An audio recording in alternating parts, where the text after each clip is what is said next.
on the last part, in a form the House may determine. Mr. Speaker, as we speak, this new standing orders on this 9th Parliament, we haven't determined any form the budget statement will be presented as of now. Mr. Speaker, I have gone to read Order 6, and I have checked on our schedule from Schedule 1 to Schedule 10, and that of Order 6. And I have not been able to understand. And as we stand, Mr. Speaker, as at now, the House has not determined the form the budget is going to be presented. So, Mr. Speaker, the House has to determine the form before he can present any statement. My plea that the House must determine, my application is that the House must determine the form of the budget statement before he reads the statement. Thank you, Mr. Speaker.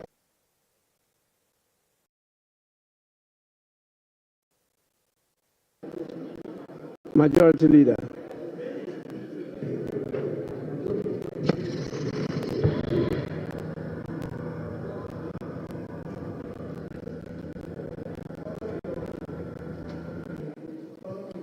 Mr. Speaker, the Public Financial Management Act and its various amendments spell out clearly the budgeting process, the requirements of a budget, what must be contained in it, and etc. And that was a legislation enacted by this Parliament. And this Parliament acts according to the prescriptions of that legislation. So if there are provisions in standing orders that recommend that we have provisions of the Public Financial Management Act, of course, is the parent legislation dealing with financial management and the presentation of budgets. I don't think there's an issue here. Let's proceed and take the budget statement from the Minister of Finance.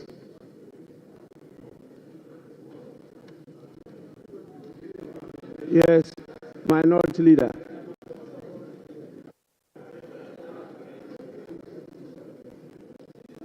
Mr. Speaker,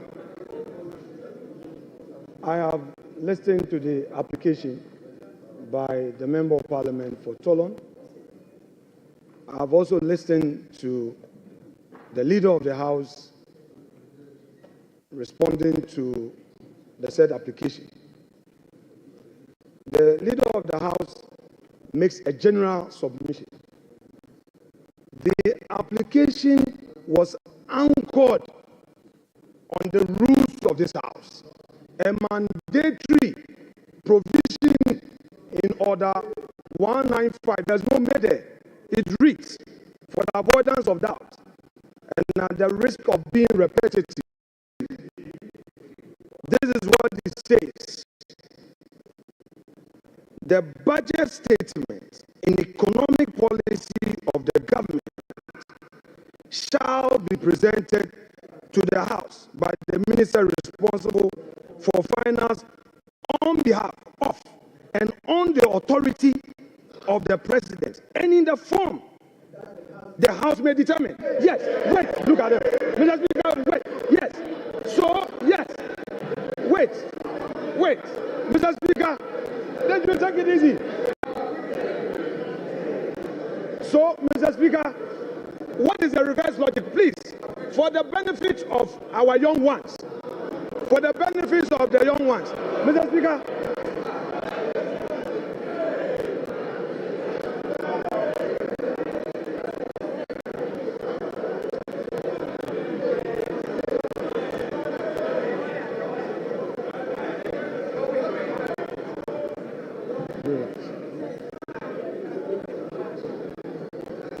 Mr. Speaker,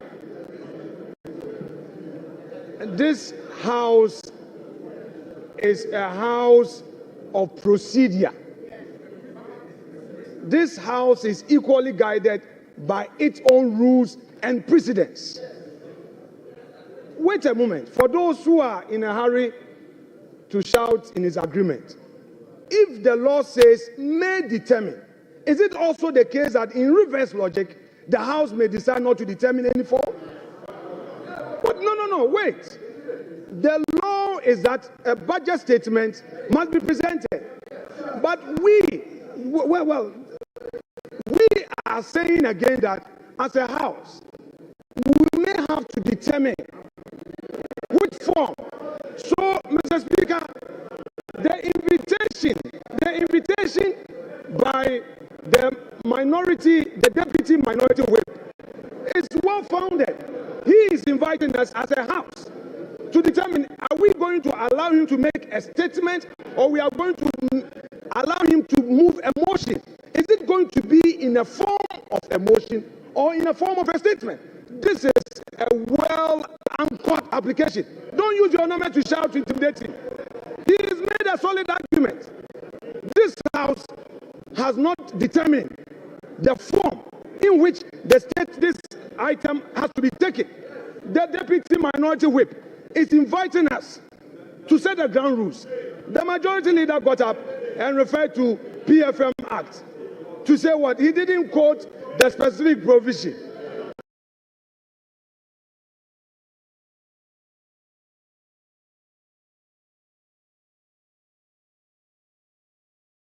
Application under our own rules. You didn't attack him on the rules. You didn't say anything against his application on the rules. Mr. Speaker, as the minister is here,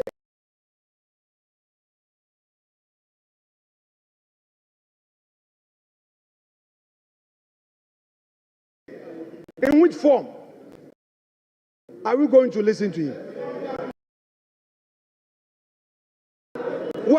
Is he going to make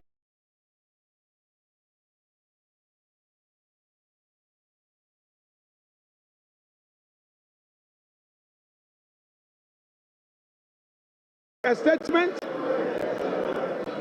or he is going to move a motion? Mr. Speaker,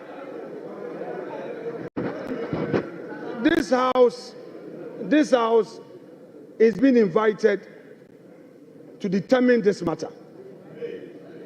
You see, the Supreme Court has had an occasion to give a contextual interpretation where may is placed to mean shall.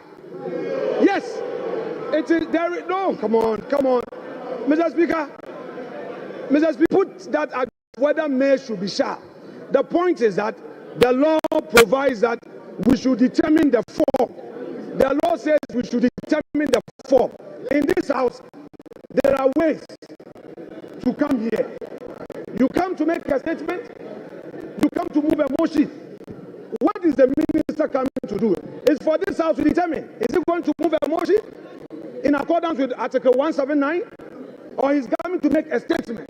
And when he makes the statement, what happens? Is it going to be left with a chairman of a finance committee to now move that this House should debate the statement? Mr. Speaker, this is a solid application, and he should be applauded for what he's done. Yeah. The writing has been done. The order you quoted clearly states the statement of the estimates of revenue and expenditure of the government. It says what? The statement. And so what they are bringing to us is a statement. And when statements are admitted, they are presented as statements. Now, when you go to 1952, which you refer to, it says the budget statement and economic policy of the government shall be presented to the House by the minister responsible for finance on behalf of or on the authority of the President. That's first. Second, and in a form the House may determine. Honorable Minority Leader, is when the statement is presented to you. The House cannot determine this matter outside the House. You can only determine it when you are truly sitting as a House. And this is the House, he's presenting the statement. If you decide that you want a form, you define form in any different manner as you are doing, then this is the time when it is presented, you take this opportunity to determine that form you want, different from the earlier forms that we've decided and been practicing. If this is what you want to do, please, the statement must first be presented to you.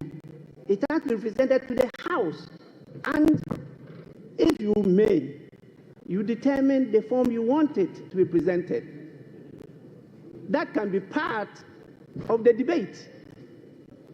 But I'm not sure the definition you are putting on the word form.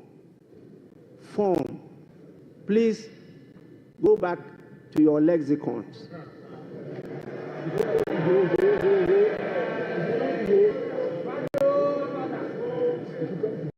The meaning of form. I think the right thing is being done. The properly captured on the order paper as programmed by the business committee, and the minister is here to present the statement to the House. So the minister may do so. So at honorable members,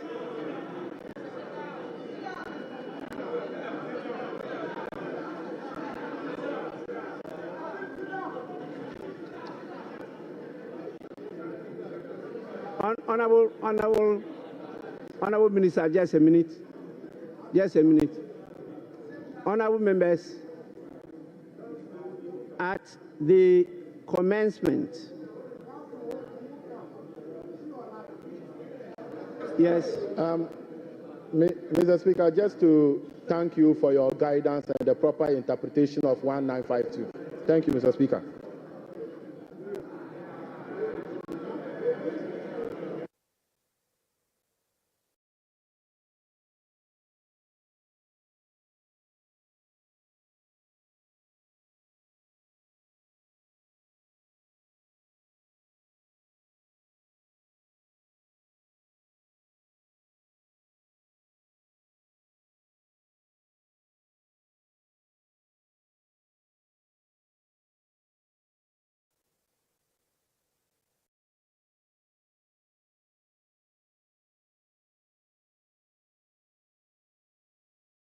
Galamsey for the longest time until I became a Galamsey.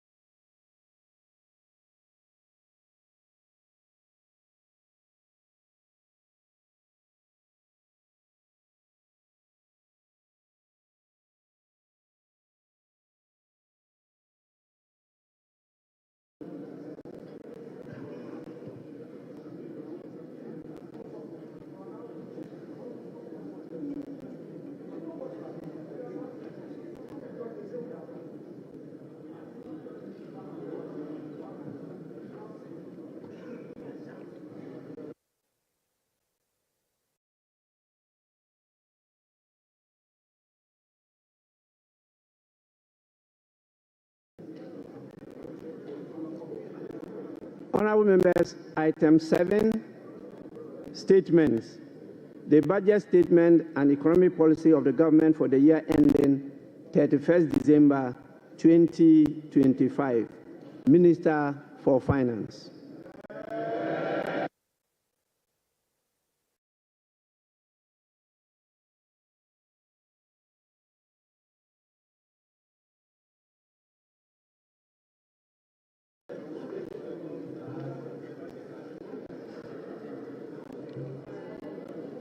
Mr. Speaker, on the authority of His Excellency the President, President John Dramani Mahama, and pursuant to Article 179 of the Constitution and the other paper and the standing orders of the House, Order 1952, and today's order paper, Item 7. Mr. Speaker, I present to you the budget statement and economic policy of government for the year ending 31st December 2025. Right Honorable Speaker, today marks a moment of great significance, and I have the singular honor to stand before this House to present, on behalf of His Excellency President John Dramani Mahama, following his extraordinary mandate, the maiden budget of his new administration. Mr. Speaker, I'm deeply grateful to His Excellency the President for entrusting me with this responsibility. Respectfully, Mr. Speaker, I also submit to this House the following statutory report as required by law. The 2024 annual report on the petroleum funds in line with Section 48 of the Petroleum Revenue Management Act 2011, Act 815, as amended, Mr. Speaker. Mr. Speaker, I also submit the 2024 Energy Sector Levies Report in accordance with Section 6 of the Energy Sector Levies Act 2015, Act 899. And finally, Mr. Speaker, the 2024 Annual Report on the collection and utilization of the African Import Union Levy in line with Section 7 of the African Union Import Levy Act 2017, Act 952. Right, Honorable Speaker, with this budget, I will also be seeking a review of the following act to support the policies of government aimed at stabilizing the economy and promoting inclusive growth. The first will be an amendment to the Petroleum Revenue Management Act 2011, Act 815. The second will be the Ghana Infrastructure Investment Fund Act 870. And the second will be an amendment to the Mineral Income Investment Fund Act 2018, Act 978. The Speaker, I will also be seeking amendment to the Energy Sector Levies Act 2015, Act 899. I will be seeking amendment to the Ghana Cocoa Board Act, Act 1984, the PNDC Law 81, as amended. The Speaker, that's not all. I will also be seeking amendment to the earmark Funds Capping and Realignment Act 2017, Act 947, the Ghana Procurement Authority Act 2003, Act 663, as amended in Act 914. Speaker, I will be seeking amendment to the Ghana Education Trust Fund Act 2000, Act 581. And finally, Mr. Speaker, I will also be seeking amendment to the Fiscal Responsibility Act 2018, Act 982, and incorporating into a comprehensive public financial management act. Mr. Speaker, I forgot to add that I will also be seeking amendment to the Revenue Administration Act 2016, Act 915. So, Speaker, we remain committed to the pursuit of our 24-hour economic policy of stimulating economic growth and job creation. Right, Honorable Speaker, this policy will contribute to addressing Ghana's structural economic challenge by creating an integrated, efficient, and increasingly export-driven industrial economy that fulfills the utilization of our national resources, capital, and labor power. Right, Honorable Speaker, will be presenting the 24-hour economic policy to Parliament in due course. In this respect, Mr. Speaker, the Labour Act, the Ghana Investment Promotion Act, and other enabling legislations will be reviewed accordingly. Mr. Speaker, as part of the effort to stabilize our city through foreign exchange and gold reserve accumulation, I will also submit a bill to provide a legal framework for the establishment of the Ghana Gold Board for the consideration of this House. Mr. Speaker, this budget is indeed an abridged version of the 2025 budget statement and economic policy of government. I respectfully request the Hansa Department to capture the entire budget statement and economic policy of government for the year ending 31st December 2025. Mr. Speaker, standing here evokes a sense of nostalgia as I reflect on my journey in public service. From my early days as a young parliamentarian in this House in the year 2009, destiny has guided my path from a backbencher to a member of the Finance Committee, to a Deputy Minister of Finance, to ranking member of the Finance Committee, to Minority Leader, to Majority Leader briefly, and now, Mr. Speaker, as Minister responsible of Finance. Right Honourable Speaker, the invaluable experience I gained in this chamber has shaped my perspective, sharpened my focus, and prepared me for the task at hand. I fully commit to supporting His Excellency the President to fix the economy of Ghana. I take this opportunity to extend my profound gratitude to the good people of Ejuma Kwenyanesiam, my constituents, and to you, Mr. Speaker, and members of this House across the aisle for your unwavering support throughout my years in this chamber. Mr. Speaker, this esteemed House is a sanctuary of rigorous debate, principled cooperation, and at times constructive disagreement, all in the pursuit of greater good of our beloved country. I look forward to working with you, Right Honourable Speaker, and my colleagues on both sides of the aisle to reset the Ghana's economy through sound policy and structural reforms that will propel our country forward. Mr. Speaker, there comes a time in a nation's history when fundamental challenges must be confronted, difficult choices must be made, and a new course must be set for the future. For Ghana, the defining moment is now. Mr. Speaker, President John Dramani Mahama made a commitment to reset Ghana for jobs, accountability, prosperity. The Speaker, as captured in the NDC manifesto, in this regard, the theme of our budget is resetting the economy for Ghana we want.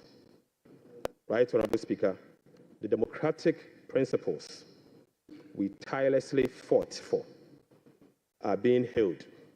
Our democracy has been consolidated with yet another peaceful transition of power. That notwithstanding, our youth face an uncertain future with growing unemployment and hopelessness. This suggests that the dividends of democracy, such as economic prosperity and social justice, remains elusive. Mr. Speaker, the choice before us as a country are clear. We can either continue on the path of self-destruction by not confronting the problems, or we can embark on a journey of fundamental reforms and transformation, one that resets our economic model, redefines our priorities, honors our social contract, and provide opportunity for all. Mr. Speaker, luckily, President Mahama has chosen the path of reform and transformation. He will fix the economy. He will restore hope and lead us to build the Ghana we want together. Right Honourable Speaker, this budget was preceded by the National Economic Dialogue on the theme Resetting Ghana, Building the Economy We Want Together, on the 3rd and the 4th of March 2025. Through this consensus building dialogue, the people demanded a decisive action, real solution to the severe challenges that plagued us as a country. Mr. Speaker, of the people of Ghana, expressed through the engagement with diverse stakeholders. As part of our broad consultation also, ahead of the budget, we recently engaged traders at major trading centers, including the Mokola market, to listen to their concerns, gauge their expectations, and elicit their input. Mr. Speaker, the extensive consultation revealed that the overriding concern among Ghanaian traders and business community remains price and exchange rate stability. Apart from eroding their working capital, exchange rate volatilities makes effective business planning impossible and increase the cost of doing business. This budget outlines far-reaching measures which will be implemented in close collaboration with the Central Bank, the Bank of Ghana, to effectively and efficiently manage the exchange rate and inflation. Mr. Speaker, we also engage the youth of Ghana in a dialogue on social media as part of our new budget consultation. Mr. Speaker, during my engagement with the youth, it was revealed that 321 pharmacists who were employed since June 2023 have not received their salaries. We will take urgent steps to remedy this situation immediately. Right Honorable Speaker, this conversation was an eye-opening experience, one that strengthened my belief that the voices of the youth matter in designing policies that directly and indirectly impact their lives and future. So, Speaker, in the year 2016, I came to this chamber on behalf of the then Minister of Finance, the Honorable Seth Emmanuel Tepe, and led the passage of the Public Financial Management Act 2016 at 912 to deploy a robust public financial management system. Even though, Mr. Speaker, the Public Financial Management Act remains one of the best in the world, its poor implementation has rendered our public financial management systems weak, allowing for abuse and costly infractions. So, Speaker, President Mohammed's government is committed to the full implementation of this critical legislation.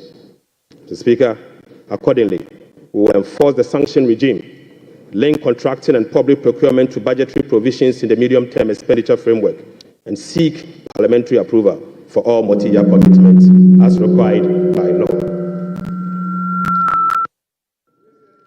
Mr. Speaker, we will comply with the public procurement process and link them to approved budget. We will also respect the limits of the appropriations as approved by Parliament. We will rationalize the management of the compensation of employees, including conducting headcounts across the country. Mr. Speaker, I now turn my attention or my focus to the state of the Ghanaian economy as at 31st December 2025. Right Honorable Speaker, Mr. Speaker, I now focus my attention on the state of the Ghanaian economy as at 31st December 2024. Mr. Speaker, hands on heart, we inherited an economy in deep crisis. Mr. Speaker, an economy hard hit with debt and beset by other fiscal challenges, such as large accumulation of MDRS, energy sector shortfalls, and financial sector payments. Mr. Speaker, weak commitment control and reckless public spending have reversed the progress made in fiscal consolidation, even under the IMF program that commenced in the year 2023. Mr. Speaker, notwithstanding the gains made under the IMF-supported program that was to achieve through the painful sacrifice of domestic bondholders, external creditors, and taxpayers, the economy remains in distress. Right Honorable Speaker, key performance indicators to be assessed by the IMF staff in the upcoming fourth review of the program, scheduled for April 2025, such as the primary balance on commitment basis, inflation, social protection, and others, as at end 2024, are likely missed. Right Honorable Speaker, in addition, all structural benchmarks due by end December 2024 are also missed. So, Speaker, inflation worsened in the year 2024 from 23.2% in the year 2023 to 23.8% in 2024. So, Speaker, the 2024 end period inflation also exceeded the budget target of 15% by 8.8 percentage points and the IMF central target of 18% by 5.8 percentage points. Unfortunately, this has triggered a discussion with IMF under the Monetary Policy Consultation Clause.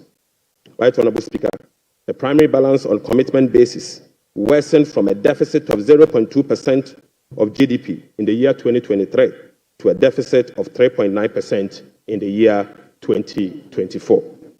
Mr. Speaker, the primary balance on commitment basis target for 2024 was a surplus of 0.5% of GDP. Sadly, the previous government recorded a deficit of 3.9 percentage point of GDP. This presents a slippage of a whopping 4.4 percentage points. Right Honourable Speaker. At the end of December 2024, total central government arrests amounted to 67.5 billion Ghana cedis, representing 5.2% of GDP. The Speaker, with the road sector recording an arrest of 21 billion Ghana cedis. The Speaker, when I assumed office on the 23rd of January 2025, my office was inundated with requests for payment for many contractors and suppliers. To ascertain the total arrests and outstanding payment for all MDAs, the Ministry of Finance decided to formally request all MDAs on the 28th of January 2028 to submit information on all arrests and outstanding claims for validation. Subsequently, Mr. Speaker, the Ministry of Finance held a special hearing with the MDAs to validate the arrests that were submitted for payment. The response from the MDAs and the validation revealed that a staggering amount of 67.5 billion Ghana cedis is owed to government contractors and suppliers. The Speaker, this consists of MDA's outstanding interim payment of invoices worth 49.2 billion and bank transfer advice at the Controller Accountant General worth 18.3 billion Ghana cedis. The Speaker, this 67 billion excludes 1.73 billion US dollars owed to independent power producers. This 67 billion also excludes 68 billion Ghana cedis owned by Electricity Company of Ghana to contractors. The Speaker, this 67 billion US dollars also exclude the 32 billion owned by the Ghana Cocoa Board to contractors. And Mr. Speaker, this 67.5 billion also excludes the 5.75 billion owned by the Ghana Road Fund to various contractors. Right Honourable Speaker, the Bank of Ghana is also seeking an amount of 53 billion Ghana cedis as bailout to be able to address their negative equity challenge that they face. Mr. Speaker, as part of the measures to address these mounting accumulated arrests, we have commissioned an audit of these arrest payment and guarantee value for money before a penny will be paid. Mr. Speaker, before a penny will be paid, we'll commit to do that arrest. Right Honourable Speaker, in addition to the 67.5 billion cedis in arrests, the validation process also revealed that MDAs have awarded contract to the tune of a minimum 194 billion Ghana cedis.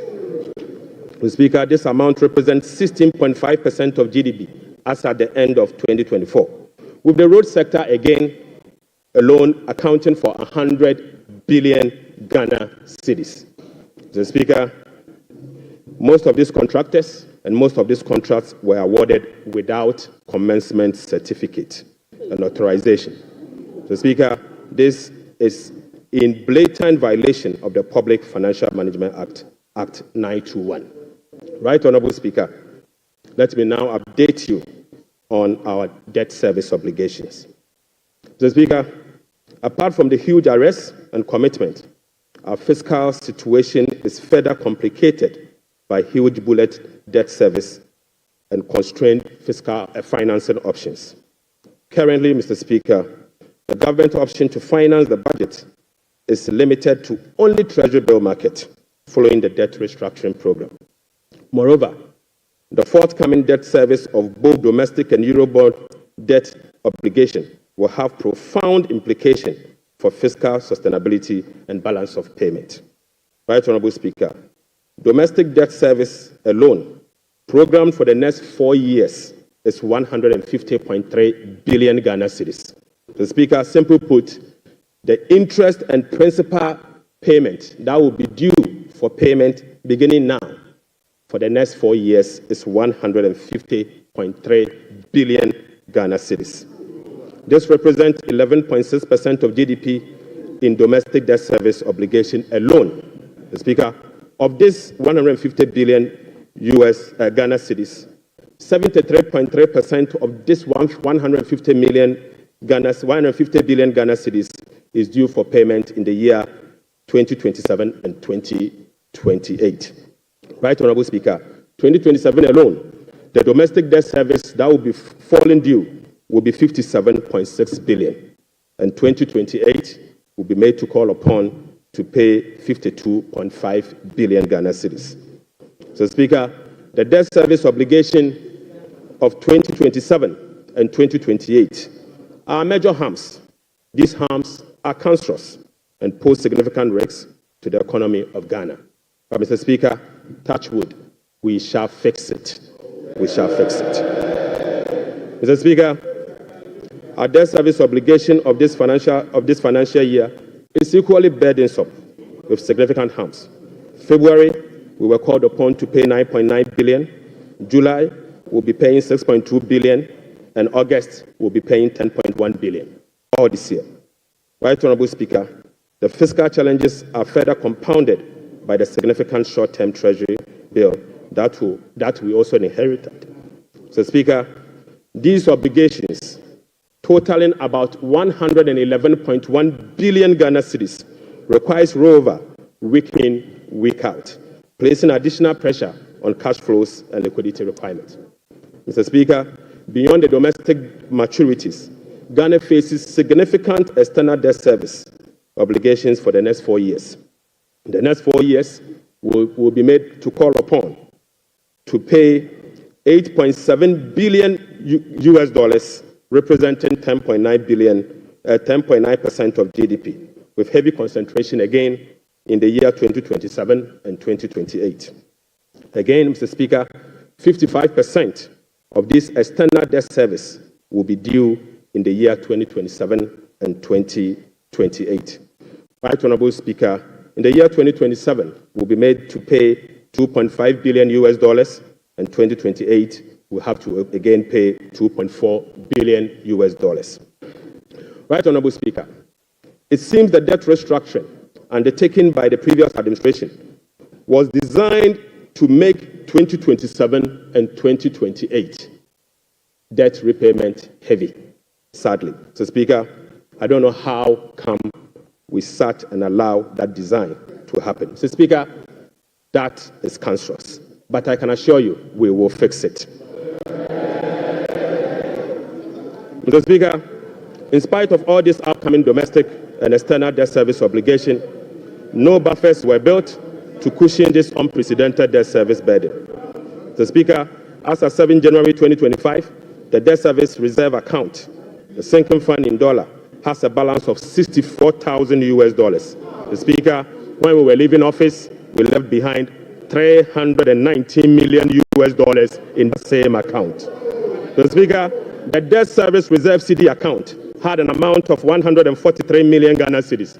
Right, Honorable Speaker, when we were leaving office, the balance was 430 million Ghana cedis. Mr. Speaker, I now view to stalled project. Mr. Speaker, due to the bilateral creditors' debt restructuring that is ongoing, undertaken by previous administration, a staggering number of 55 projects have been halted. Mr. Speaker, this leaves a massive amount of $3 billion in undisbursed loans and about $300 million in outstanding interim payment certificates, IPCs. Some of these projects include the famous Ifeanyi Kwanta Hospital, the Kejetia Market Phase 2, the Bolgatanga Boko Komakrom Road, and the Tema Aflawa Road project. Delayed payments and demobilization from site could result in cost overruns of over $1.1 billion. Right, Honorable Speaker, The IMF-supported program imposed an annual disbursement ceiling of $250 million for all bilateral loans that are being restructured. This constraint means that it will take a minimum of 12 years to complete all of this stalled program. Mr. Speaker, unfortunately, as a result of the debt restructuring or this stalled program, working with the IMF will take a minimum of 12 years if we decide to go business as usual. We'll be engaging in the coming days to resolve this challenge. Mr. Speaker, I now take you to the famous energy sector fiscal risk. Mr. Speaker, the increase in energy sector financing shortfall is posing significant risk to the Ghanaian economy. In the year 2024, the Ministry of Finance supported the energy sector with payment of about 20.8 billion Ghana cedis. These resources could have been used for job creation and other development programs, like roads, schools, and hospitals, if the sector inefficiencies were resolved. The Speaker, a recent exercise conducted by the Energy Sector Financing Modeling Team under the Energy Sector Recovery Program, ESRP, revealed that the business-as-usual energy sector financing shortfall has increased significantly to about 35 billion Ghana cedis for the year 2025 alone, even after spending in excess of 20 billion cedis in the year 2024. Right Honourable Speaker, more importantly, the shortfall for the period 2023 to 2026 has been estimated to be about 140 billion Ghana cedis. The Speaker, this amount is 20 times more than the allocation for goods and service for all MDAs in the year 2025.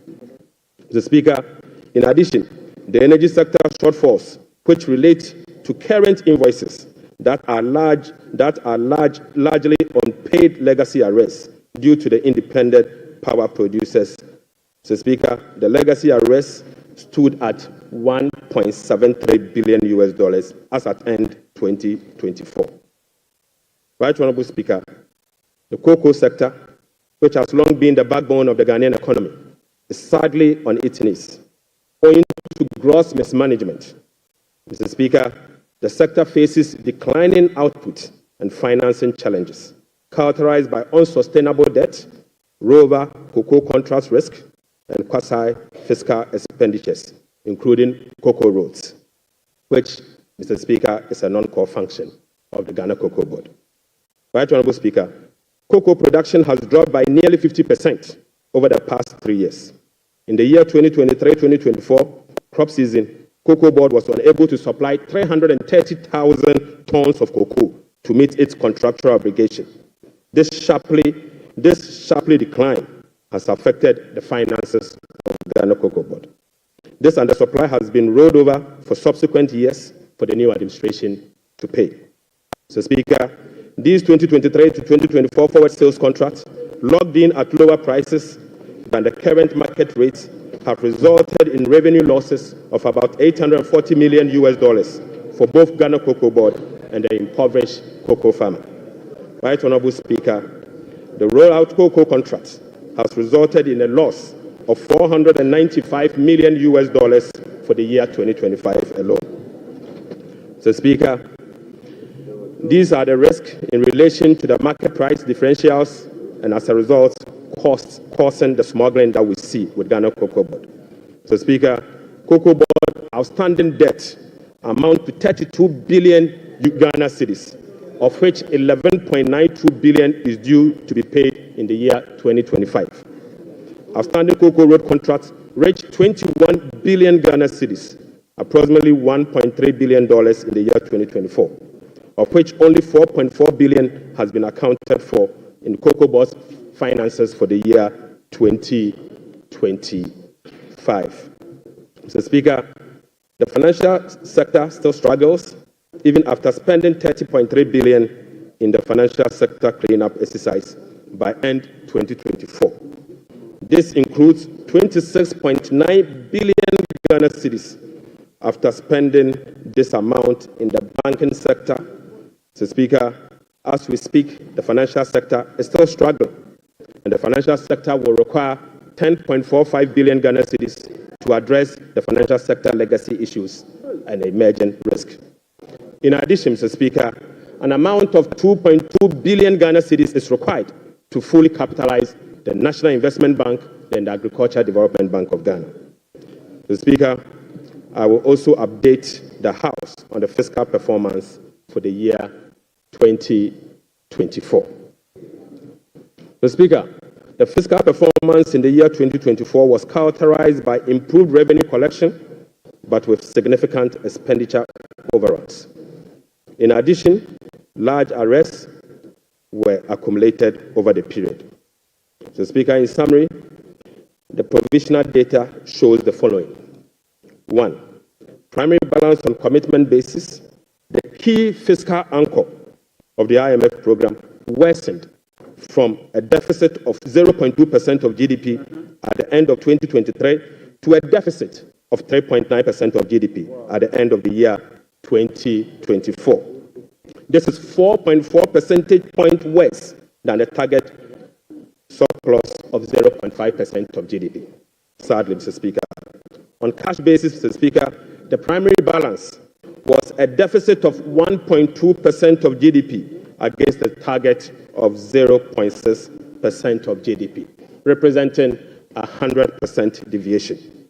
Mr. Speaker, the overall fiscal balance on commitment basis for 2024 was a deficit of 7.9% of GDP against a target of 4.2% of GDP, while the overall fiscal balance on cash basis was a deficit of 5.2% of GDP against a target of 5.3% of GDP. Total revenue and grant amounted to 186.6 billion Ghana cedis, or 15.9% of GDP, 5.3% above the revised target of 177.2 billion Ghana cedis, or 17.4% of GDP. The performance was mainly driven by higher than programmed oil and gas receipt and higher non-oil tax revenue collection. Total expenditure on commitment basis, including discrepancies, amounted to 279.2 billion, or 23.7% of GDP. This is 27.1% above the budget provisions of the year 2024, Mr. Speaker. The primary balance on commitment basis, including discrepancies, amounted to 232.4 billion, or 19.8% of GDP. This is 35.3% above the target of 171.7 billion, or 16.8% of GDP. Unfortunately, Mr. Speaker, all expenditure lines exceeded their respective targets for the period, except for interest payments, goods and service, and other expenditures. Right, Honorable Speaker, the discrepancies for the year 2024 being unclassified expenditure was 3.8 billion Ghana cedis as compared to 12.9 billion Ghana cedis in the year 2023. Mr. Speaker, at the end of December 2024, provisional data indicate that gross central government and guaranteed debt was 726.7 billion from 610 billion in 2023. This represents 61.8% of GDP in 2024, compared to 68.7% in the year 2023. Mr. Speaker, it is instructive to note that the debt to GDP ratio and the dollar component of our debt that has come down, that has reduced, is as a result of the 37% haircut on principal of Eurobond debt under the debt restructuring. Mr. Speaker, it is important to know that. Mr. Speaker, right, Honorable Speaker, it is instructive to note that the debt to GDP that has reduced is as a result of the 37% haircut on principal and interest that were given to Eurobond bondholders. So, Speaker, you may recall that the government commenced the debt restructuring program in the year 2022 to restore debt sustainability and economic stability. As of now, the restructuring process is approximately 93% completed.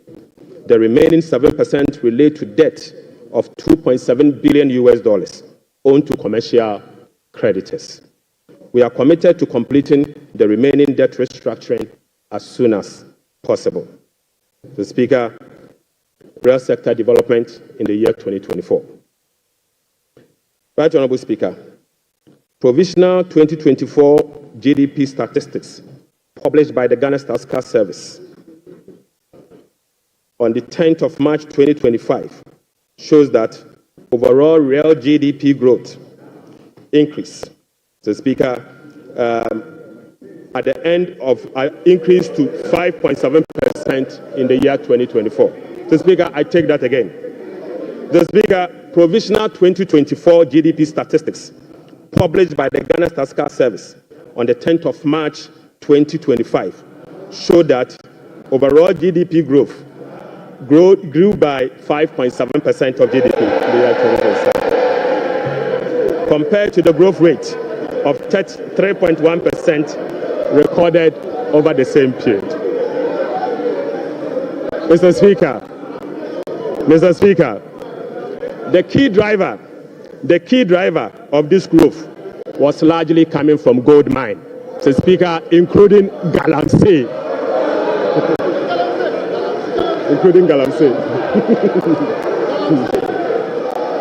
Mr. Speaker, Galamsey growth cannot be sustainable. Mr. Speaker, non-oil GDP growth. Mr. Speaker, the non-oil GDP grew by 0.6% in the year 2024, compared with the growth rate of 3.6% recorded in 2023. Mr. Speaker, the gross international reserves increased to a stock position of $8.98 billion at the end of 2024, and was enough to cover 4 months of import, exceeding the target of a floor of 3 months of import cover. At the end of 2024, the currency had depreciated by 19.2% against the US dollars, 17.8% against the British pound, Mr. Speaker, and it had depreciated by 13.7% against the euro. Mr. Speaker, Right Honorable Speaker, it is what it is. The state of our economy is troubling, but we will fix it. Mr. Speaker, touch wood, we will fix it. But Mr. Speaker, it will require some sacrifices, truthfulness, transparency, and discipline. We will take strong measures to confront the situation head on. Mr. Speaker, the sacrifice must come from all stakeholders, beginning with the government. Mr. Speaker, His Excellency the President appreciates this and has led the charge by significantly downsizing his government from the Elephant 88 to the Umbrella 60. Mr. Speaker, he has also reduced the number of his government ministries from the Elephant 30 to the Umbrella 23. Mr. Speaker, as part of the contribution to the resetting agenda, organized labor has followed suit by working with government and employers association to agree on a modest 10% increase in base pay and minimum wage for the year 2025. Right Honorable Speaker, on behalf of His Excellency the President, I would like to express my profound gratitude to organized labor and employers. Mr. Speaker, ordinary Ghanaians have also sacrificed by enduring the negative impact of severe currency depreciation since 2022. Hyperinflation, high food inflation, principal and interest haircuts, soaring interest rates, among others. Mr. Speaker, it is now time for the people's representative, the members of Parliament, and the judiciary to also follow suit. I would like to call on all other stakeholders, including the business community, faith-based organizations, academia, and civil society to support this national call. So, Speaker, our immediate task is to reset our nation, to restore good governance, reduce the excruciating suffering of our people, and set our country on a trajectory of economic transformation. Mr. Speaker, our vision is to build a prosperous and a democratic state, anchored on the principles of freedom and justice, providing equal opportunities for all. Mr. Speaker, through this vision, we will work together to build the Ghana we want. Right Honourable Speaker, the resetting agenda will be anchored on the following. 1. Restoring hope in our democracy, renewing trust in public officials, and helping every Ghanaian attain their full potential. Offering a trusted hand to the vulnerable, particularly women and youth, and creating a new Ghana for coming generations. And finally, stimulating demand by patronizing made-in-Ghana goods under the 24-hour economy. Mr. Speaker, today I came to this chamber with made-in-Ghana bag, signifying, Mr. Speaker, with made-in-Ghana bag, Mr. Speaker, I would like to first present, Mr. Speaker, they don't know that in Ghana we sew suit. Right, Honourable Speaker. I would like to first present the government's immediate and strong measures to address the current challenges we are confronted with, followed by the medium-term vision, policy objectives and targets. Right, Honourable Speaker. More specifically, the fiscal policy objective of the government include the following: rationalizing government expenditure and eliminating wasteful expenditures, optimizing domestic revenue mobilization through broadening of tax base, increased non-tax revenue collection, adopting enhanced tax compliance measures, and modernizing the tax administration through digital technology. Mr. Speaker, we will also increase the share of domestic expenditure to spur economic growth and job creation. We'll be reducing public debt to sustainable levels and adopting prudent debt management practice to support debt sustainability. Reducing the fiscal deficit progressively in accordance with the amended Fiscal Responsibility Act to promote fiscal and debt sustainability. And Mr. Speaker, restoring confidence in the Ghana economy.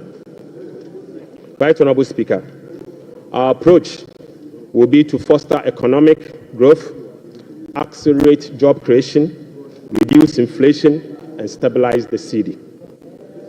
To achieve this, it is crucial that we establish the macroeconomic stability and ensure debt sustainability.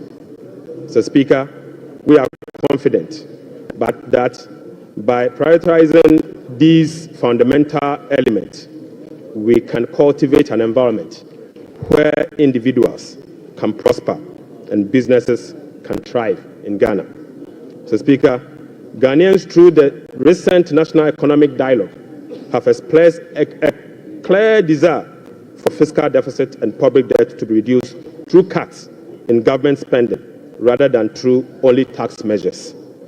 We wholeheartedly agree, Mr. Speaker. Going forward, we will tailor our expenditure to align with our fiscal realities. After all, whoever pays off their debt gets rich. Mr. Speaker, we are poised to implement a three-pronged approach to achieve our objective, beginning with this budget immediately. First will be to recalibrate the fiscal adjustment, and we believe that by prioritizing spending-led fiscal adjustment can initiate a positive cycle. Fiscal adjustment can initiate a positive cycle in a way that first, it will help lower inflation and curb depreciation of the cedi. Secondly, it will lessen government reliance on borrowing, which in turn will reduce the crowding out of private sector and lower interest rates. Lastly, this approach will ease the strain on monetary policy, allowing the central bank some greater flexibility to reduce monetary policy rates, ultimately resulting in lower bank and lending rates. Mr. Speaker, the second approach will be to deliver shock therapy. Mr. Speaker, we are implementing a form of shock therapy to the economy by making significant spending cuts this year, thereby reducing the government financing needs and front-loading fiscal adjustment. This is the down payment for our policy credibility and creditworthiness. Right Honourable Speaker, our third approach will be to restore fiscal responsibility. By moving forward, we will enhance public financial management by empowering ministers to effectively manage their budget on their own, ensuring strict compliance with the commencement certificate. Mr. Speaker, will be passing and enforcing a revised Fiscal Responsibility Act.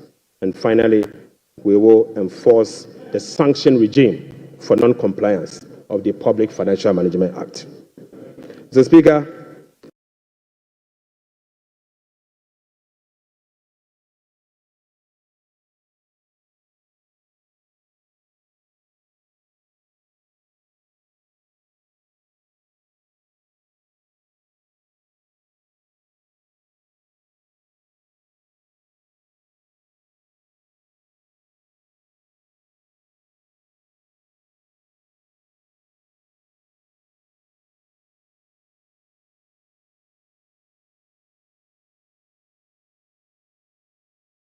in pursuit of the overarching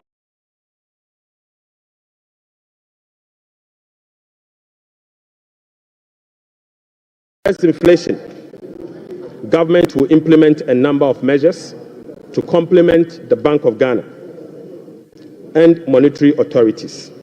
Mr. Speaker, the measures to stabilize the exchange rate include the following.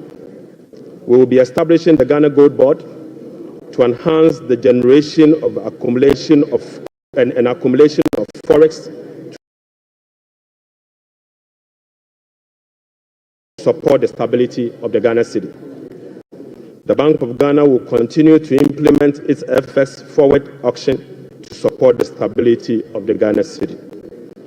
Government's strong fiscal consolidation through the reduction in public sector spending and the fiscal deficit will reduce the pressure on the exchange rate.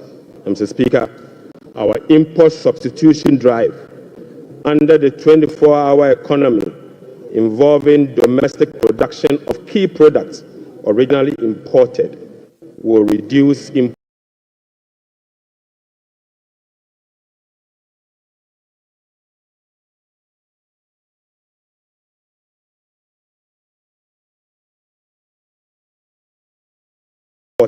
and related FX requirements, boding well for FX stability.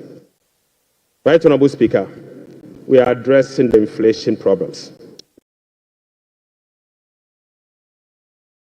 through a number of measures, including the following. First, specific interventions, including the Agriculture for Economic Transformational Agenda, is expected to increase food production and reduce food inflation. Government will implement policies that target items with large weight in the CPI basket, such as transportation and utility, to reduce their prices. Mr. Speaker, our aggressive fiscal consolidation drive aimed at reducing the fiscal deficit and borrowing will contribute significantly to reducing inflationary pressures. Right Honourable Speaker, our strategy to improve exchange rate stability will reduce imported inflation and fuel prices. And Mr. Speaker, the Bank of Ghana will maintain an appropriate monetary policy stance and implement the following measures. Mr. Speaker, I now take you to our expenditure measures. Mr. Speaker, the following expenditure measures will be implemented in 2025 and the medium term to support fiscal consolidation agenda. First, we will conduct a comprehensive audit to validate the quantum of arrests and commitment as at 31st December 20-year commitment contract in line with our medium-term expenditure ceilings will be implemented. We will amend the Public Procurement Act to provide for an independent value for money office to scrutinize government procurement. Mr. Speaker, we will also work with Parliament to amend the Public Procurement Act to make commencement certificate and budgetary provision a prerequisite for all procurement that will be paid by the central government. Mr. Speaker, we will fully integrate GHANEPs and GIFMIS to ensure that only MDA's projects and purchase orders that have approved budget and allotment can obtain procurement approvals. Mr. Speaker, we will operationalize the compliance desks at the Ministry of Finance to monitor reports on commitment and arrest accumulation. Mr. Speaker, aside that, we will publish a PFM league table for compliance purposes. We will strictly enforce sanctions under the sections 96 to 98 of the Public Financial Management Act for breaches of the PFM Act, specifically those that relate to arrest accumulation and commitment control. Right, Honorable Speaker, we will cut waste, and we will cut it very deep. Mr. Speaker, in this regard, we have selected expenditure items including the Ghana Cares, the U-Start, One District, One Factory for complete elimination. Mr. Speaker, we will reassign the functions of development authorities such as Coastal Development Authority, the Northern Development Authority, the Middle Belt Development Authority to the district assemblies and do away with the development authorities. Mr. Speaker, we will amend the Petroleum Revenue Management Act to allocate all ABFA resources for infrastructure use, not for goods and services, but for infrastructure use. Mr. Speaker, the National Health Insurance will receive full allocation under the earmark funds capping and realignment act. Mr. Speaker, the road fund will receive full allocation under the earmark fund and capping and realignment act. Mr. Speaker, JNPC share of net carried and participating interest from 30, we will reduce the GNPC share of net carried and participating interest from 30% to 15%, and fully restore transfers to GNPC under the earmark fund and capping act. Right, Honorable Speaker, we'll be amending the Mineral Income and Investment Fund Act to ensure that 80% of the royalties originally maintained by MIF is transferred to the Consolidated Fund for Infrastructure Development. Right, Honorable Speaker, we will strengthen social protection through the implementation of new interventions such as the no academic fee policy for all first-year students in public tertiary institutions under the No Fee Stress Initiative. The Speaker, it also includes the free tertiary education for persons with disability, free primary health care, the Ghana Medical Trust Care, otherwise known as Mahama Care, and free sanitary pads for schoolgirls. Mr. Speaker, to address the energy sector challenges, including reducing the quantum of large energy sector shortfalls, the following energy sector recovery program interventions will be implemented this year. First, Mr. Speaker, ECG and NEDCO will implement a number of measures, including metering and implementation of private sector participation. Mr. Speaker, we'll also implement the liquid fuel to gas swap through an increase in N-gas supply from 60 mmSC per day to 100 mmSC to take advantage of cheaper gas prices and others. Mr. Speaker, we will complete the IPP capacity renegotiation to generate some savings through negotiated lower fixed capacity charges and variable O&M charges. Mr. Speaker, as agreed with the IMF by the previous administration, we will implement the following ESRP measures to achieve the structural benchmark of the IMF program. Mr. Speaker, PURC will continue to implement the quarterly tariff adjustment to reflect changes in inflation, exchange rate, and generation mix. Mr. Speaker, PURC will also undertake a major tariff adjustment which will be due in fourth quarter of 2025 to reflect capacity charges, additional liquid fuel usage, and additional CAPEX. The weighted average cost of gas will be increased from the current $7.80 per MMBTU to $8.45 to reflect the increased prices of natural gas as well as the changes in the supply mix. So, Speaker, the subsidy on weighted average cost of gas granted to some ceramic companies through the discounted industrial development tariff will be reversed. So, Speaker, I now take you to the revenue measures. Revenue measures. Mr. Speaker, in proposing some revenue measures to achieve the 2025 fiscal target for your consideration, I'll first take you to the IMF requirement. Mr. Speaker, this measure is inconsistent with our commitment under the IMF-supported program to observe a non-oil tax revenue effort of 0.6% point of GDP annually as part of the measures to improve domestic revenue mobilization and achieve our debt sustainability target over the medium term. Right, Honorable Speaker, despite our commitment to increase the non-oil tax revenue by 0.6%, we have programmed the following nuisance taxes for removal in line with our manifesto promise. Mr. Speaker, we will abolish the 10% withholding tax on winning from lottery, otherwise known as the betting tax. Mr. Speaker, we will abolish the electronic transfer levy, e-levy, of 1%.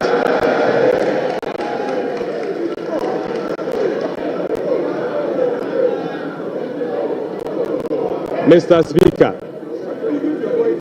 Speaker, we will abolish the 10% withholding tax on betting. We will abolish the electronic transfer levy, e-levy, of 1%. We will abolish the emission levy, otherwise as in Wusie tax. We will abolish the VAT on motor vehicle insurance policy. Mr. Speaker, we will abolish the 1.5% withholding tax on unprocessed gold by small-scale miners.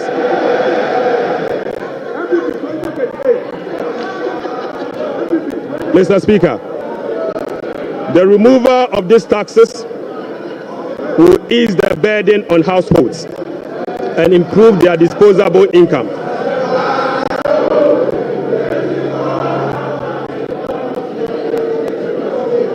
Right, Honorable Speaker, the removal of these taxes will ease the burden on households and improve their disposable incomes. In addition, it will support business growth and improve tax compliance. Mr. Speaker, Right, Honorable Speaker, the tax refund account has been abused in recent years.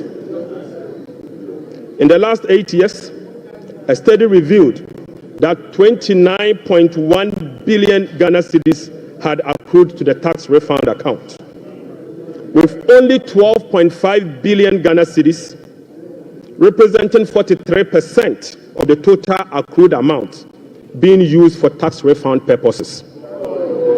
Mr. Speaker, the study also revealed that 16.6 billion Ghana cedis, representing 57% of the total amount accumulated in the tax refund account, was misapplied.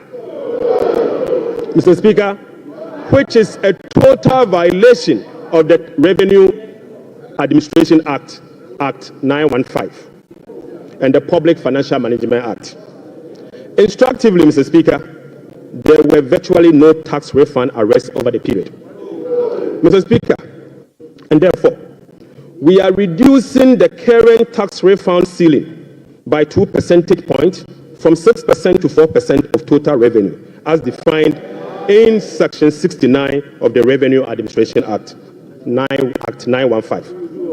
Mr. Speaker, by reducing the ceiling on the tax refund from 6% to 4%, right, Honorable Speaker, we have saved the taxpayer 3.8 billion Ghana cedis. Mr. Speaker, this amount is enough to close the revenue shortfalls from the removal of the e-levy and the betting levy. So, Speaker, the e-levy would have accrued 1.9 billion Ghana cedis, and the betting tax would have accrued 180 million. The two put together is just above 2 billion Ghana cedis. By reducing the tax refund account from 6 to 4, it is enough to remove this tax, and the savings will be provided to take care of social interventions.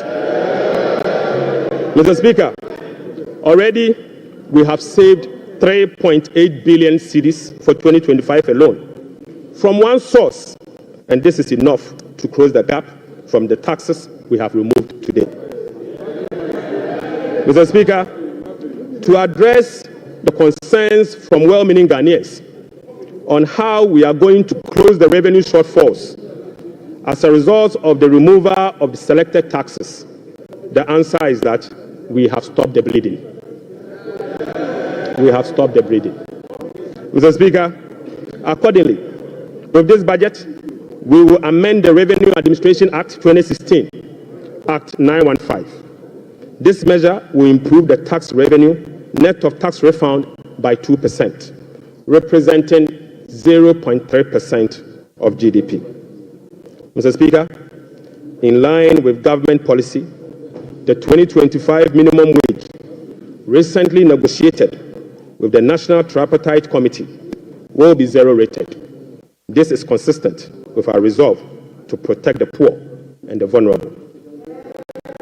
Mr. Speaker, again, without increasing the levy, we will also review the Energy Sector Levies Act to consolidate the Energy Debt Recovery, the Energy Sector Recovery Levy, and the Sanitation and Pollution Levy into one levy and use the proceeds to cater for energy sector shortfalls and service the inherited debt service obligation. Mr. Speaker, the reset has just begun. Right, Honorable Speaker, the rest of the energy sector levies, including the Road Fund Levy, Energy Fund Levy, Price Stabilization and Recovery Levy, Public Lighting Levy, and National Electrification Levy will remain to support the achievement of their intended objectives. Right, Honorable Speaker, Ghana has not sufficiently capitalized on the benefits of its extractive sector to generate revenue to support development and diversification. We have failed to leverage our natural wealth by capturing its rents and channeling it towards productive infrastructure and human capital. Natural resource rent, which is the difference between the revenue of a commodity and the average cost of producing that commodity, is about 14% of GDP in the case of Ghana. However, Mr. Speaker, revenue from extractive industry is around 1.5% of GDP only. This is because, as a country, we have failed to fully capture the economic rent of our natural resources. Mr. Speaker, whereas global gold prices have seen some significant increase in recent times, Ghana has not been able to take full advantage of the development. Subsequently, Mr. Speaker, we are proposing to increase the growth and sustainability levy from 1% on gross production of mining companies to 3% to enable the nation to have its fair share of the windfall. Mr. Speaker, we also propose to extend the sunset clause to 2028.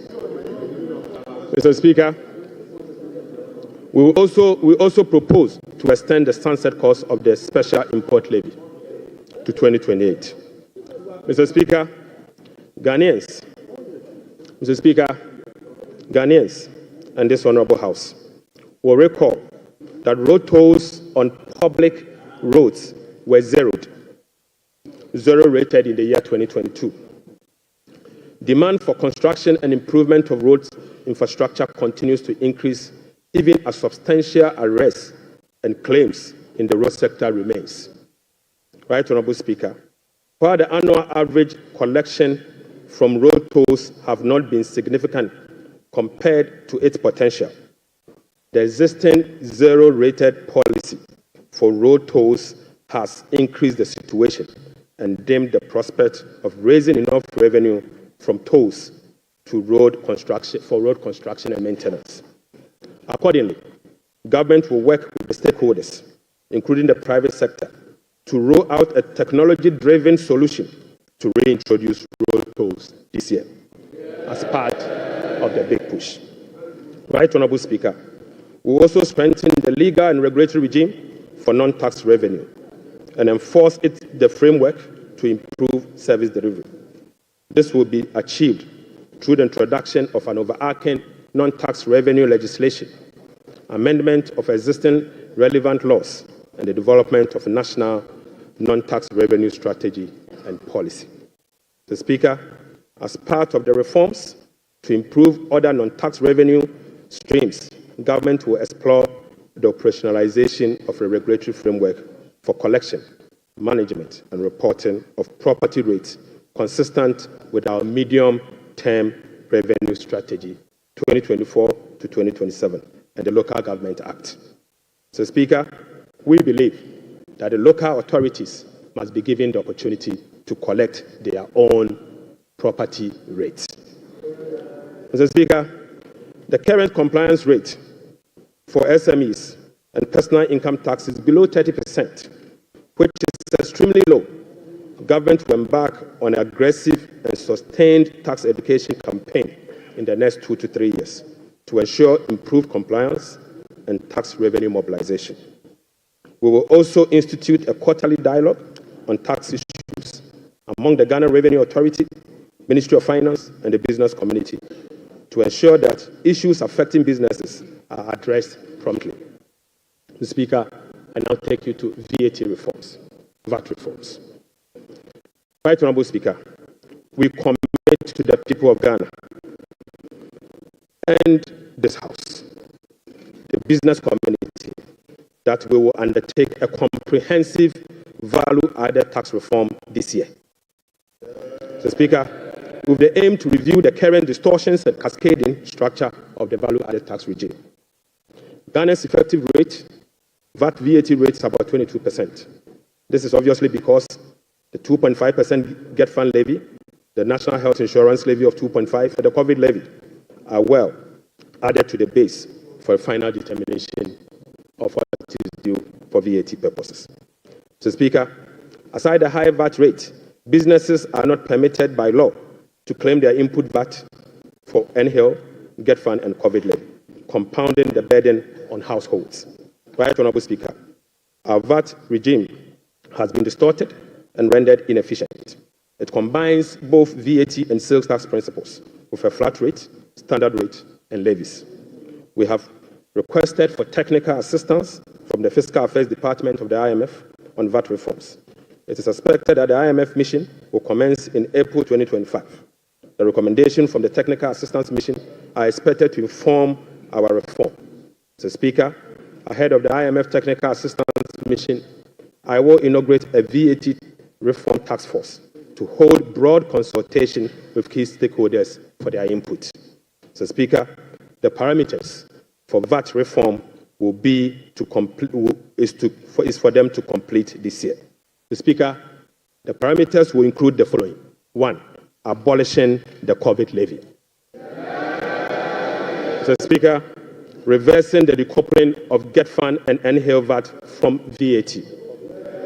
Mr. Speaker, reducing the effective VAT rate for households and businesses.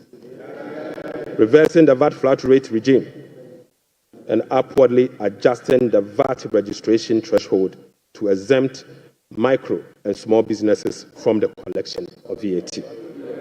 Mr. Speaker, will also improve compliance through public education and awareness. Mr. Speaker, I now take you to revenue mobilization and resource accumulation, resource allocation. Mr. Speaker, total revenue and grant for 2025 is projected at 223.8 billion Ghana cedis, or 17.2% of GDP, up from 186.5 billion, or 17.4% of GDP. The projection is underpinned by non-oil revenue measures, which are expected to yield at least 0.6% of GDP.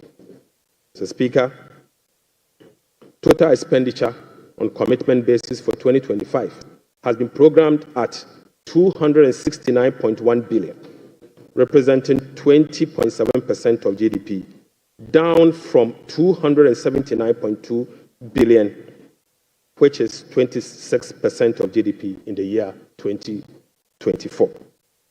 Primary expenditure on commitment basis is projected at 204.7 billion Ghana cedis, representing 15.8% of GDP, which is a significant decline from 232.4 billion, representing 21.7% of GDP in the year 2024. Mr. Speaker, based on the resource allocation from 2025 fiscal year, the total appropriations for the year ending 31st December 2025 is 290,971,212,435 billion Ghana cedis. Mr. Speaker, budget financing. Right Honorable Speaker, based on the estimate for total revenue and grant and total expenditure, the projected overall balance on commitment basis is a deficit of 43.8 billion Ghana cedis, equivalent to 3.1% of GDP. The corresponding primary balance on commitment basis is a surplus of 20.3 billion Ghana cedis, equivalent to 1.5% of GDP. On cash basis, Mr. Speaker, overall balance is a deficit of 56.9 billion Ghana cedis, equivalent to 4.1% of GDP. The corresponding primary balance on cash basis is again a surplus of 7.3 billion, equivalent to 0.5% of GDP. Right Honorable Speaker, the cash deficit of 56.9 billion is expected to be financed from both foreign and domestic sources. The total foreign net financing will amount to 21.4 billion Ghana cedis. Foreign financing will include a provision for financing from IMF ECF program disbursed of 720 billion Ghana cedis and the World Bank Development Policy operations of 600 million Ghana cedis. The residual net domestic financing will amount to 36.9 billion, representing 65% of total financing for 2025. This is expected to be sourced from the issuance of debt at the short end of the domestic market and opening of the domestic market. Mr. Speaker, the government will take steps to reopen the domestic bond market to extend the maturity profile. The reopening will be executed cautiously to establish large-size benchmark bonds that will enhance market liquidity. Right Honorable Speaker, further is to reduce the risk on debt portfolio of government, and we will build cash buffers to support effective implementation of the liability management strategy. Mr. Speaker, this will help smoothing the redemption profile and mitigate refinancing risk associated with Ghana's debt portfolio. Mr. Speaker, the government in 2025 and the medium term will implement liability management operations to manage the risk embedded in the Eurobond debt profile. Right Honorable Speaker, beginning 2025, we will commence the operationalization of Section 37 to Section 44 of the Public Financial Management Act 2016. Mr. Speaker, in doing so, we will be building sufficient buffers in the sinking fund as a landmark reform to manage our public debt. Right Honorable Speaker, I'm pleased to report to the House that following our proactive fiscal management strategy, in our engagement with the market, this management strategy has yielded sufficient dividend. Mr. Speaker, on the 7th of January 2025, the NDC government inherited a 91-day Treasury bill rate of 28.19%. Mr. Speaker, just 2 months into this administration, we have successfully reduced this rate to 17.72% as at last Friday. Mr. Speaker, this represents a reduction of over 10% In other words, 1,047 basis points in just 2 months. So, Speaker, similarly, on the 7th January 2024, we inherited a 182-day Treasury bill rate at 28.92%.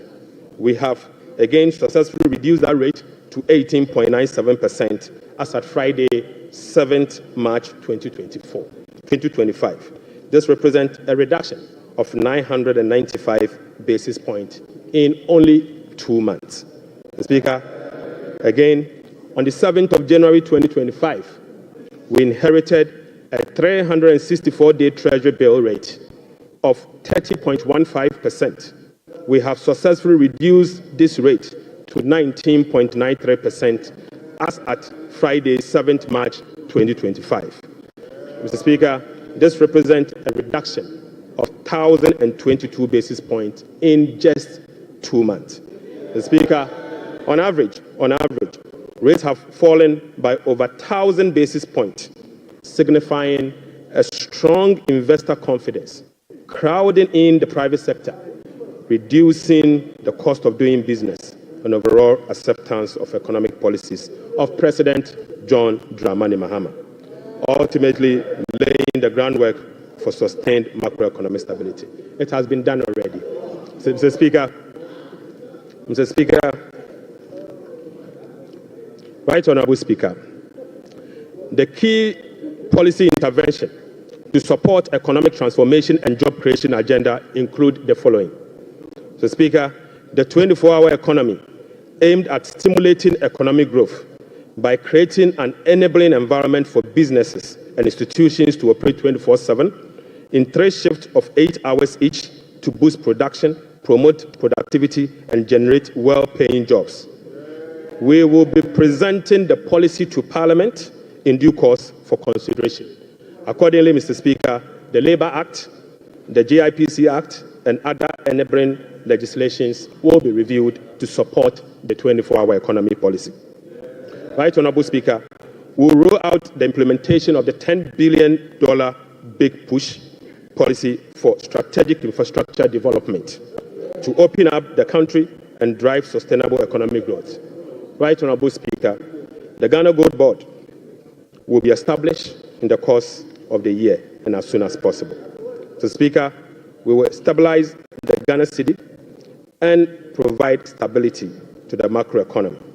We will implement an economic transformational agenda underpinned by structural reforms anchored on promoting modernized agriculture, agribusiness, and value addition for import substitution, export, and job creation. Mr. Speaker, we will complement monetary policy with fiscal and rest sector policies to reduce inflation. Food inflation will be reduced through the implementation of the Agriculture for Economic Transformation agenda anchored on our 24-hour economy. Right Honourable Speaker, we will undertake key structural reforms to support inclusive economic growth, fiscal and debt sustainability, sound public financial management, efficient public service delivery, and good governance. The Speaker will restructure the Bank of Ghana to strengthen its independence and operationalize its efficiency mandate. So, Speaker, we will ensure that social protection is adequately catered for in the course of the year. We will use government procurement to drive Made in Ghana agenda to promote production and consumption of Made in Ghana goods. Right Honourable Speaker, to demonstrate this agenda, as I said, I came to this House with a presentation of a bag proudly made in Ghana by Horseman. Mr. Speaker, this should be encouraged. Right Honourable Speaker, beginning this year, we will formalize the export of Ghanaian labour to other countries. We will ensure a structured and beneficial system for Ghanaian workers seeking employment abroad and create safer legal pathway for them to work in foreign countries whilst protecting their rights and welfare. Mr. Speaker, this will also reduce illegal migration, prevent worker exploitation, and maximize the economic benefits of remittance and boost foreign exchange earnings. Mr.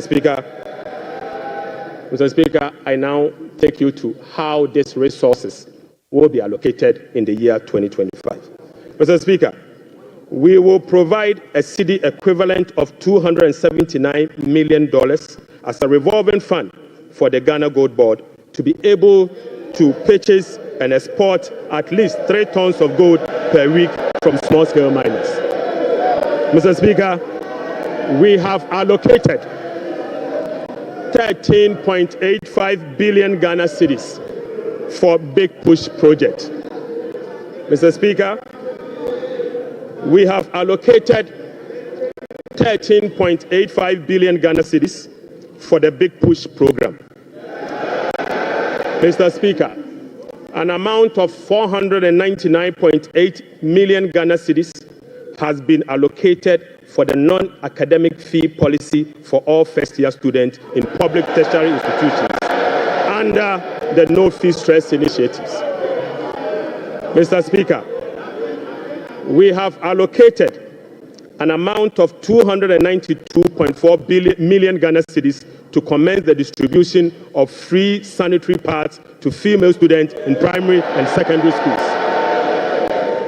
Mr. Speaker, we have allocated again an amount of 242.5 million Ghana cedis to support the victim of Akosombo Dam spillage.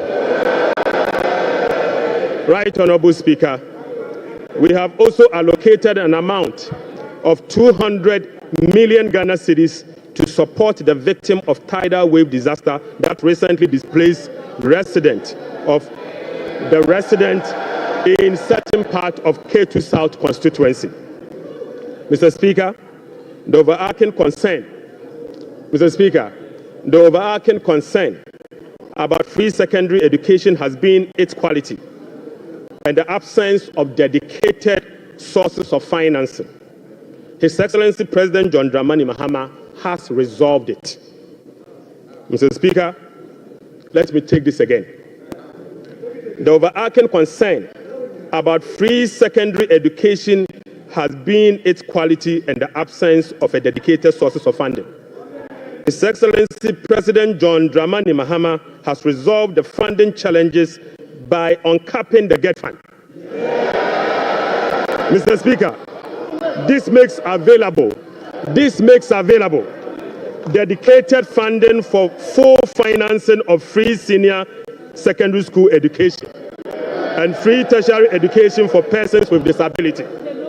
Mr. Speaker, therefore, Capping and Realignment Act will be amended to uncap the Ghana Education Trust Fund. Mr. Speaker, this year,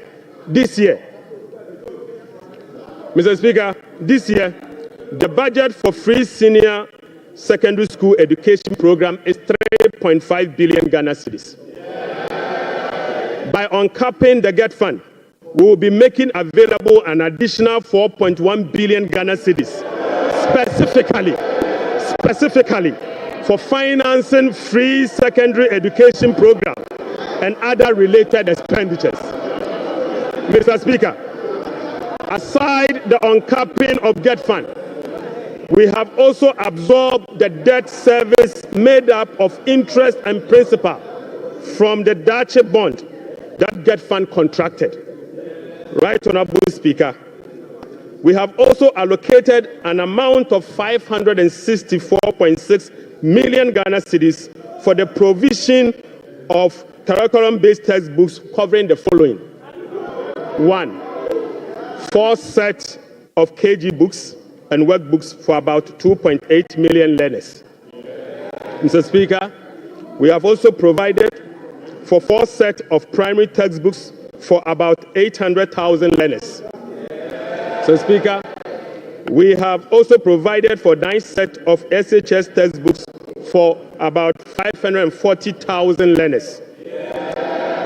Right, Honorable Speaker, under the school feeding program, budgetary provision has been increased from the 1.3 billion Ghana cedis last year to 1.78 billion Ghana cedis.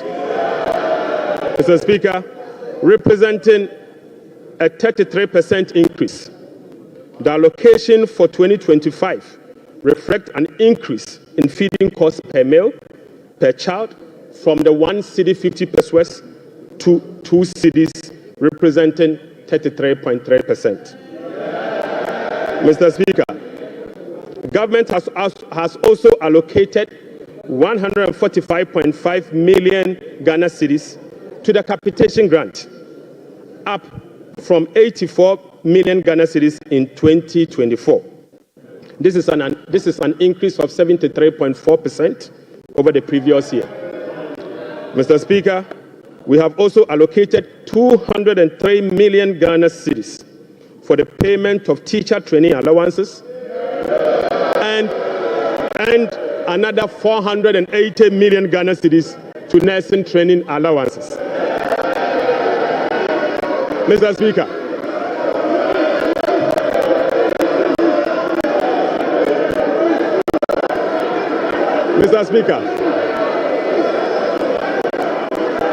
Mr. Speaker, we have uncapped the National Health Insurance Levy. Mr. Speaker, we have uncapped the National Health Insurance Levy. An amount of about 10 billion Ghana cedis has been programmed for the National Health Insurance Scheme. And this amount is expected to be used for the following: claim payments, essential medicine, vaccine payment, free primary health care, the Ghana Medical Care Trust, Mr. Speaker, and bridging the USAID financing shortfall.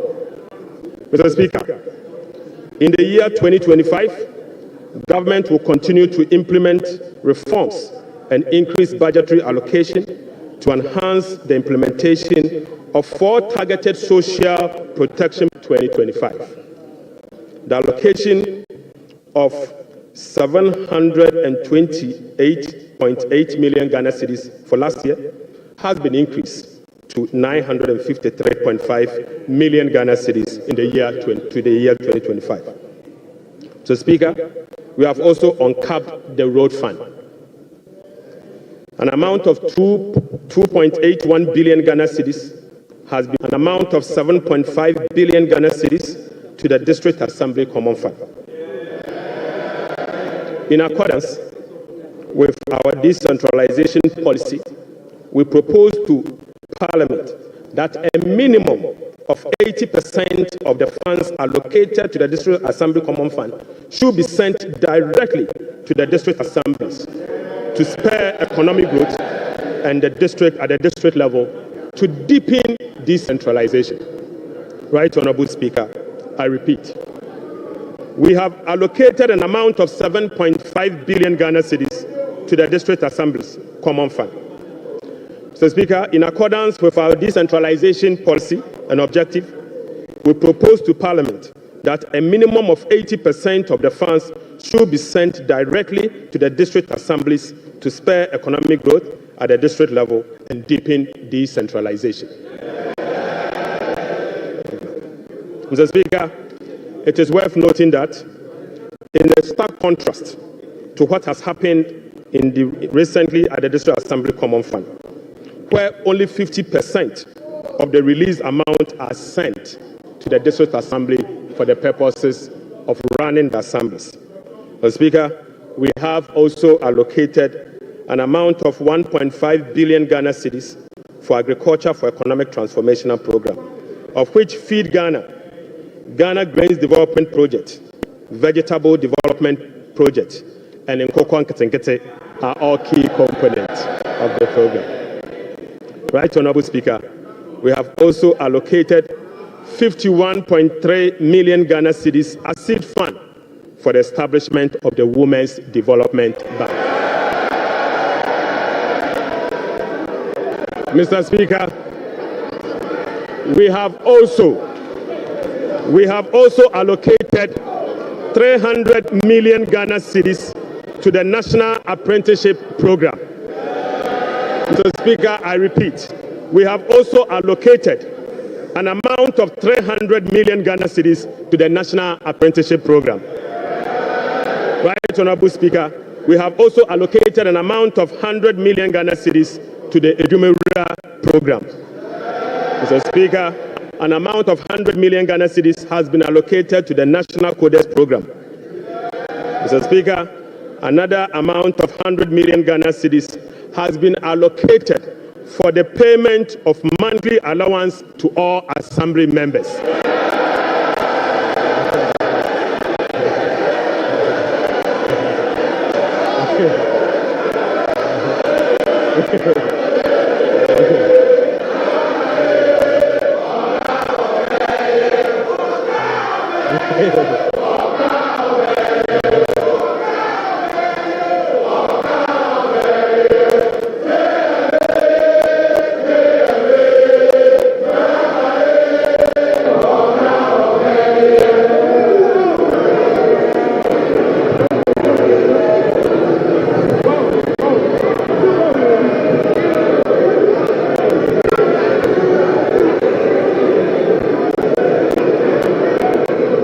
Mr. Speaker, Right Honorable Speaker,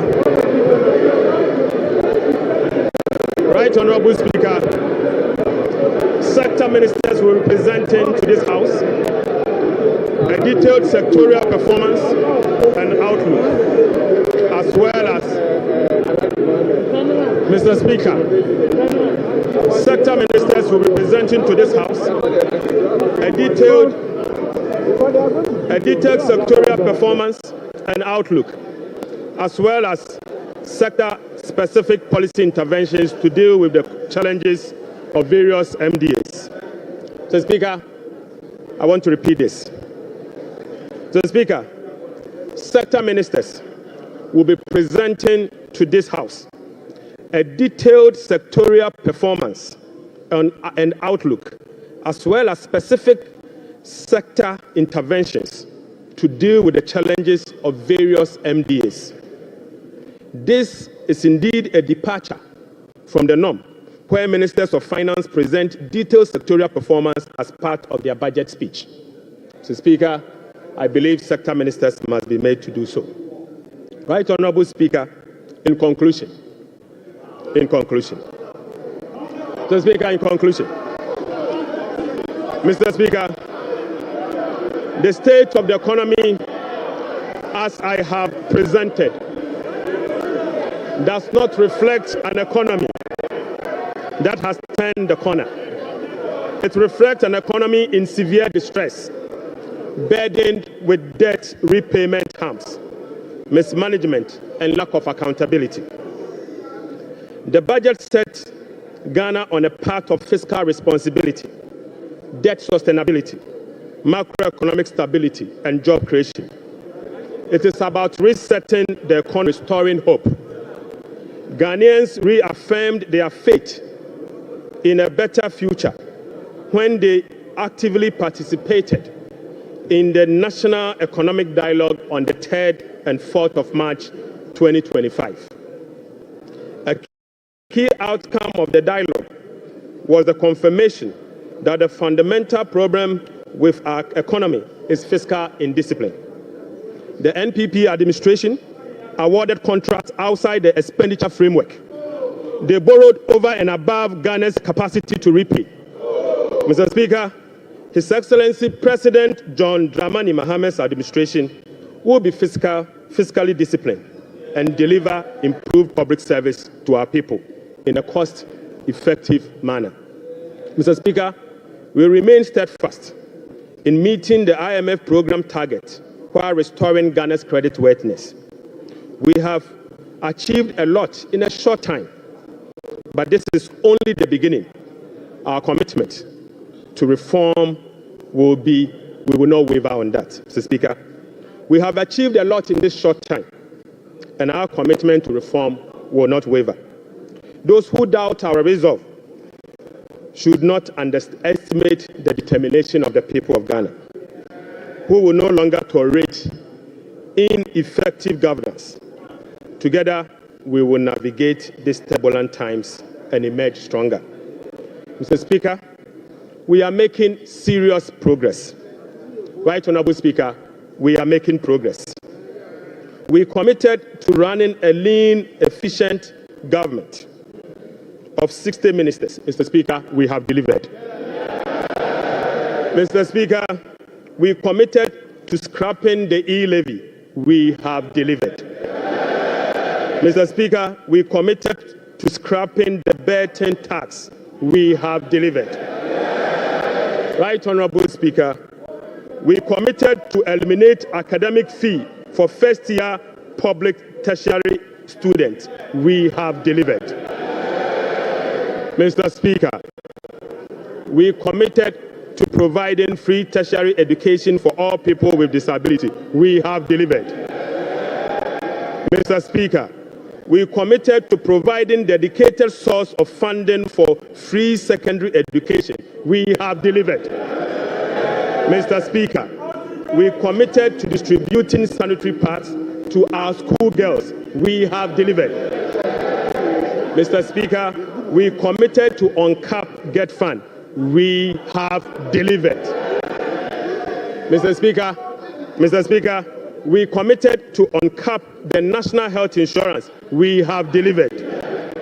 Right, Honorable Speaker, we committed to uncap the road fund to maintain our roads. We have delivered.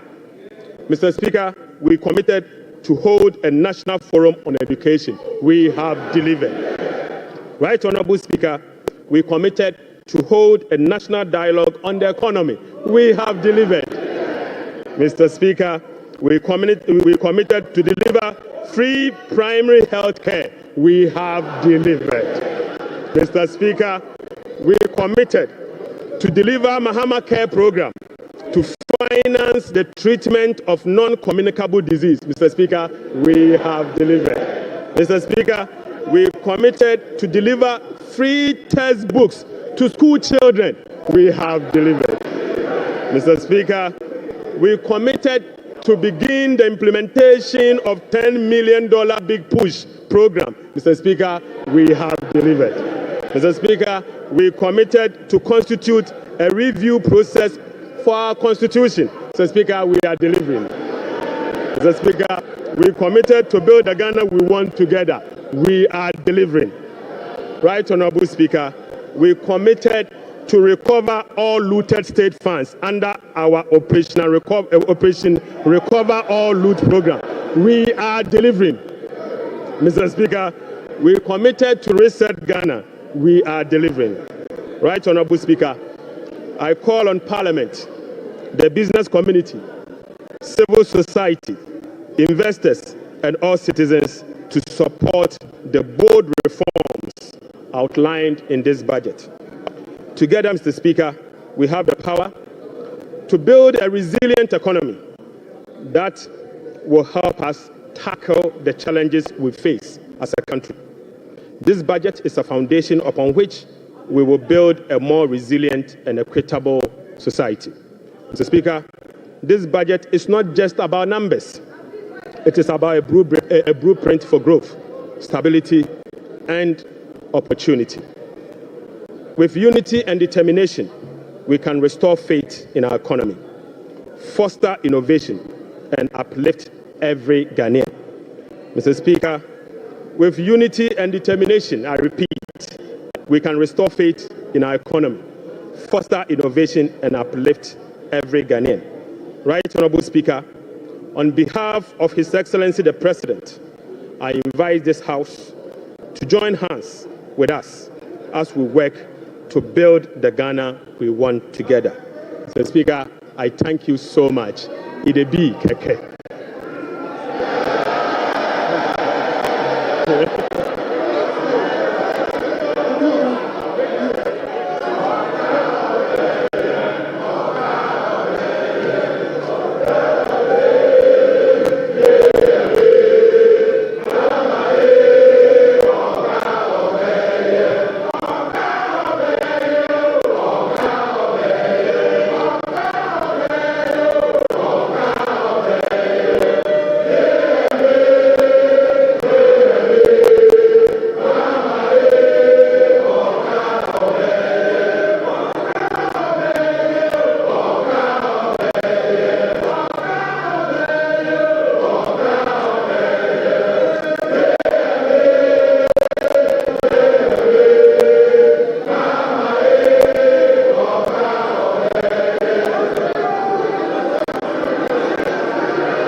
members,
honorable members,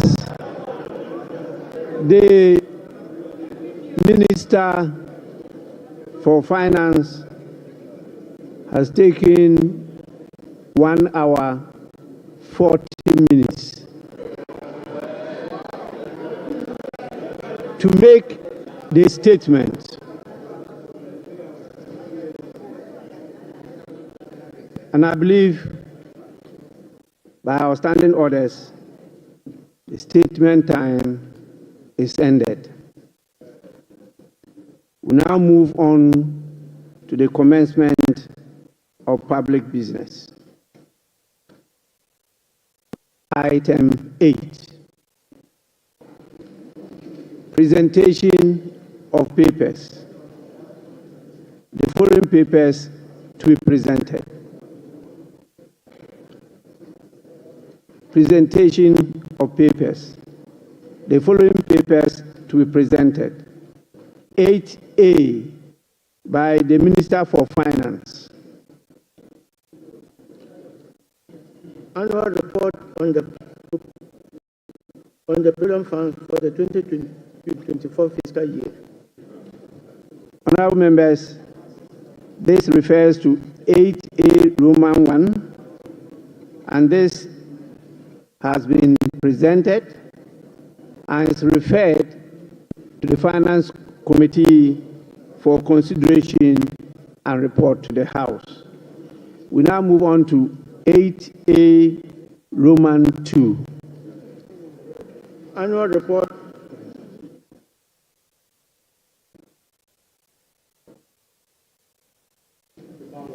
report on the collection and utilization of the African Union import levy for the 2024 fiscal year.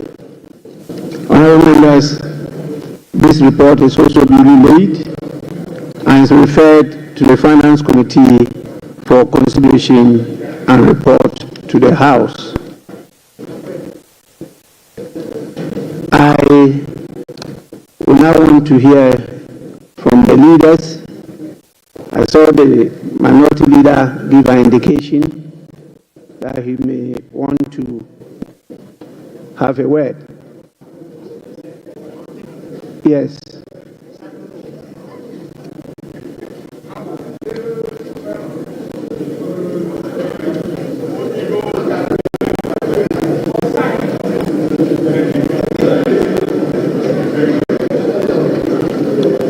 Yes, minority leader.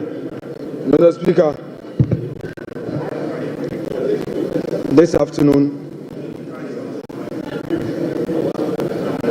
we have been presented with part 2 of the lamentation series.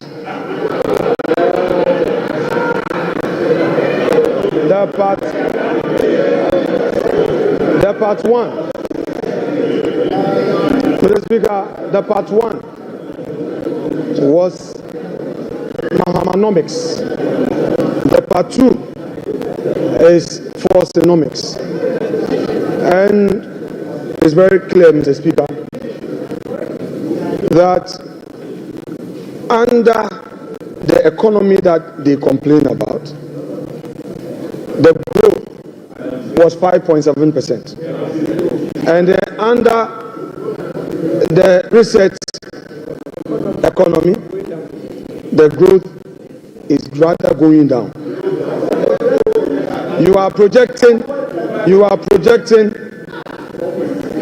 a 4-point-something growth. That is what you are doing. Mr. Speaker, the economy that they complain about left us with 4 months of import cover, and they are projecting under reset 3 months. Mr. Speaker, these